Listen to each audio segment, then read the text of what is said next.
Pernahkah kalian membayangkan seorang anak menikahi ibu kandungnya sendiri? Dan hal gila ini ternyata dilakukan oleh seorang raja yang bernama Namrud. Apa penyebab Namrud menikahi ibu kandungnya dan seperti apa kematian Namrud? Bagaimanakah kisahnya? Ini dia kisahnya. Namrud adalah seorang raja yang hidup ribuan tahun yang lalu. Dia dikenal sebagai penguasa pertama yang mendeklarasikan dirinya sebagai raja dunia. Namrud merupakan keturunan kelima dari Nabi Nuh dan lahir di sebuah wilayah yang sekarang dikenal sebagai Babilonia, suatu daerah yang penuh dengan peradaban maju pada masanya. Sejak muda, Namrud dikenal sebagai seseorang yang cerdas, penuh inovasi, dan memiliki pengetahuan yang luas tentang astronomi, matematika, dan arsitektur. Namun, kecerdasannya ini akhirnya menjerumuskannya pada kesombongan yang besar. Namrud tak hanya puas dengan gelar raja. Ia merasa bahwa kecerdasannya yang luar biasa memberikan alasan baginya untuk mengklaim hal yang lebih besar, dan akhirnya ia mengangkat dirinya sebagai Tuhan. Namrud mendirikan bangunan-bangunan megah, termasuk Menara Babel yang menjulang tinggi ke langit. Namrud ingin menunjukkan kepada rakyatnya bahwa ia bisa mencapai langit, bahkan menyaingi Tuhan. Ia membuat rakyat Babilonia percaya bahwa dengan kekuasaan dan pengetahuannya, mereka tak lagi membutuhkan Tuhan yang mereka sembah. Pada masanya, Namrud bahkan memerintahkan rakyatnya untuk meninggalkan Tuhan dan menyembah dirinya setiap hari. Rakyat Babilonia diwajibkan memberi persembahan di kuil-kuil yang didirikan khusus untuk memuja Namrud. Ia memperkenalkan berhala-berhala baru dan sistem ramal nasib, menggunakan ilmu bintang yang ia kuasai untuk membuat rakyat merasa bahwa mereka bisa mengendalikan masa depan tanpa bantuan Tuhan.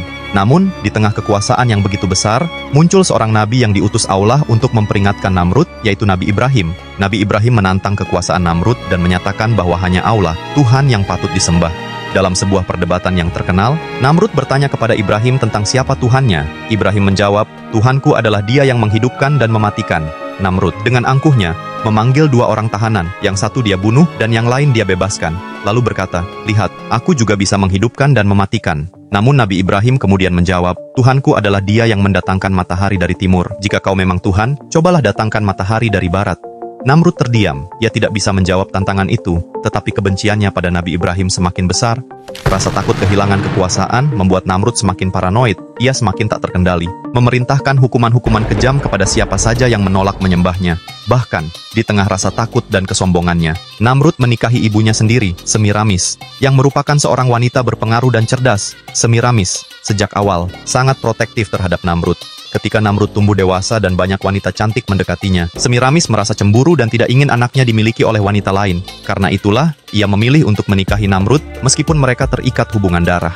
Tindakan ini adalah bukti betapa rusaknya moralitas Namrud dan ibunya, serta semakin memperlihatkan betapa jauhnya mereka tersesat dari fitrah kemanusiaan. Tindakan-tindakan yang dilakukan Namrud semakin jauh dari kebenaran. Namrud, dalam upaya untuk semakin memperkuat kekuasaannya, bahkan berusaha membuktikan bahwa dirinya lebih kuat dari Tuhan. Dalam sebuah momen kegilaan, ia memerintahkan tentaranya untuk memanah langit, dengan keyakinan bahwa ia bisa membunuh Tuhan. Ketika panah-panah tersebut jatuh kembali ke bumi, beberapa di antaranya dengan darah di ujungnya, Namrud dengan sombongnya mengumumkan bahwa ia telah berhasil membunuh Tuhan. Namun, itu hanyalah ilusi kebodohannya. Kebesaran dan kekuatan Namrud perlahan mulai runtuh. Tuhan tidak tinggal diam. Sebagai hukuman atas kesombongannya, Namrud dan kerajaannya diserang oleh sesuatu yang tak pernah dia duga, yaitu nyamuk. Bukan pasukan besar atau musuh yang datang dari negeri jauh, melainkan ribuan nyamuk kecil yang datang dalam jumlah sangat banyak, menggigit dan menginfeksi pasukannya. Tentara Namrud, yang selalu gagah dan tak terkalahkan, tewas dengan cara yang memalukan, hanya karena gigitan nyamuk. Namun hukuman terbesar tidak hanya jatuh kepada tentaranya. Seekor nyamuk kecil masuk ke dalam kepala Namrud melalui lubang hidungnya. Nyamuk itu mulai menggigit dan membuat Namrud menderita sakit kepala yang sangat menyiksa. Setiap hari, Namrud merasakan sakit yang luar biasa di kepalanya. Tak ada tabib atau penyihir yang bisa menyembuhkannya. Nyamuk itu terus menggigit dan menggerogoti otaknya. Namrud, dalam kepanikan dan keputusasaannya, memerintahkan orang-orang di sekitarnya untuk memukul kepalanya agar rasa sakit itu hilang. Setiap hari, ia memukul kepalanya dengan tangan, kayu, atau benda apa saja yang bisa ia temukan, berharap rasa sakitnya akan reda, tapi tidak ada yang berhasil. Suatu hari, rasa sakit itu menjadi tak tertahankan. Namrud memerintahkan prajuritnya untuk memukul kepalanya dengan lebih keras, dan akhirnya, pukulan itu bukan hanya menghilangkan rasa sakitnya, namun pukulan itu mengakhiri hidupnya. Raja yang begitu berkuasa yang pernah mengklaim dirinya sebagai Tuhan, telah tewas oleh seekor nyamuk yang kecil. Kematian Namrud menjadi pelajaran bagi banyak orang setelahnya, bahwa bahkan penguasa terbesar pun tak bisa menghindari kehendak Tuhan.